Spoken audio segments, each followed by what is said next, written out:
Hello mga ka-GM, sa mapagpalang araw muli sa ating lahat. Ito na naman, may gusto naman ako may share sa inyo. No? Kung makikita ninyo, itong isang sakyan na to, bali, pinull down po natin yung kanyang makina. No? Pinull down natin, tapos yan, ang transmission na lang yung natitira dyan sa ilalim, saka yung kanyang mga wirings, tapos yung kanyang IC compressor, ayun. Kasi nga, pinull down natin yung kanyang makina.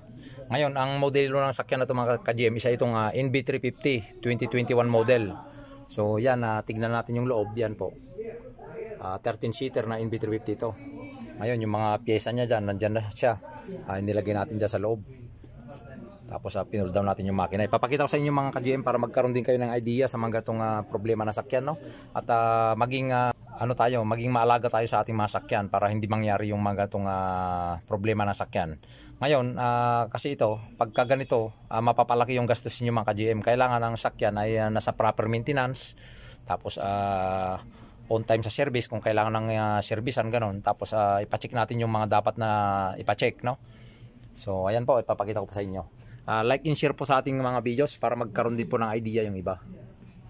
So yan yung mga pyesa niya, no? Ilagay natin dyan kasi binaklas na nga natin. Tapos ito yung kanyang engine block mga ka-GM. Kung makikita ninyo, pinagtatanggal na natin yung kanyang mga parts dito, yung kanyang piston, yung kanyang oil fan. Binaklas na natin siya. At ano na yan, nandun yung mga ibang pyesa na sa kabila. So ito ipapakita ko lang sa inyo mga ka-GM para magkaroon din kayo ng idea, dagdag kaalaman na rin. Ito pala yung kanyang cylinder head.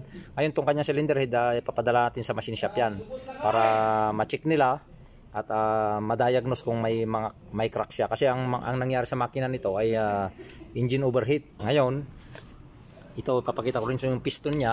Yan oh. Kung makikita nyo yung kanyang piston ano na siya, gumasgas na dun sa liner ng ating cylinder head block, no? Ayos dun sa liner ng engine block niya, dun sa pinaka-liner niya. Yan oh. Gumasgas na yan. Tapos ito rin. Yan, gumasgas na siya mga ka-GM. Tapos dito, medyo may tama rin yung kanyang ano rito. Yung crankshaft bearing, no? Yan oh, yung connecting rod bearing niya oh. Gumasgas din. Nagkaroon din ng gas-gas. Yan. So, ang nangyari, engine overheat.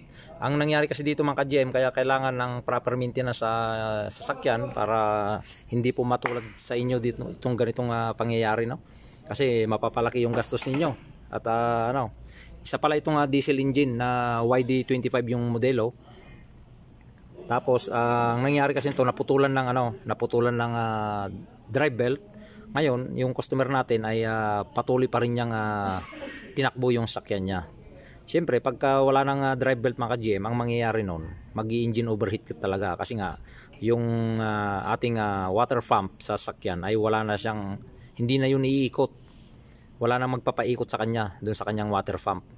Kaya ang mangyayari, yung coolant niya lalabas ngayon dahil magkakaroon na ng overheating yung makina. So yun po yung nangyari dito mga ka-GM. Pinilit ng customer natin na itakbo pa rin. Ayan ang nangyari sa sakyan niya mga ka-GM. So yan po, at yan po yung gusto kong ma-share sa inyo, no? Wag po nating gagayahin yung mga ibang owner ng sakyan na ganun yung mangyari. Kailangan nasa proper maintenance po yung sakyan ninyo para hindi matulad sa mga ganitong problema, no? Yan, stock up na rin yung kanya mga piston ring. So ang i-order natin ngayon dito, piston, one set, saka mga piston ring, overhauling gasket. Yan po yung mga dapat na dyan. Tapos ipapadala natin sa machine shop yan mga ka-GM. Tapos itong engine block nya, ganun din. Kasi yung kanyang liner dito, hindi nila yan, papalitan nila yan. Yan po mga ka-GM. So yan po, sana nagkaroon kayo ng konting idea dito sa video na ito, no? NB350 YD25 model diesel engine yung kanyang makina.